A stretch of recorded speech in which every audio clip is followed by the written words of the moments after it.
ভুয়া মুক্তিযোদ্ধাদের বিরুদ্ধে বড় অভিযান। তালিকা পুনঃ চাইয়ে আইনি লড়াই জোরদার, নতুন বিতর্কে উত্তপ্ত রাজনৈতিক অঙ্গন। বাংলাদেশের মুক্তিযোদ্ধা তালিকা নিয়ে নতুন করে শুরু হয়েছে তুমুল আলোচনা।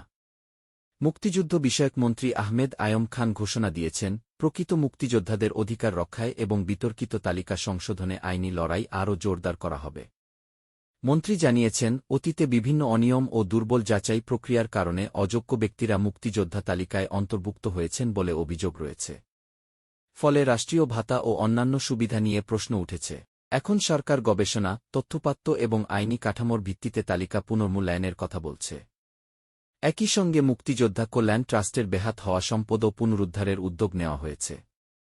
তবে এই উদ্যোগের সবচেয়ে বড় চ্যালেঞ্জ হল, ভুয়া মুক্তিযোদ্ধাদের বাদ দিতে গিয়ে যেন প্রকৃত মুক্তিযোদ্ধারা ক্ষতিগ্রস্ত না হন। কারণ মুক্তিযুদ্ধের ইতিহাস শুধু একটি প্রশাসনিক তালিকা নয়, এটি জাতির অস্তিত্ব ও আত্মপরিচয়ের প্রশ্ন। এখন সবার নজর সরকারের এই যাচাই কার্যক্রম কতটা স্বচ্ছ ও নিরপেক্ষভাবে বাস্তবায়িত হয় তার উপর।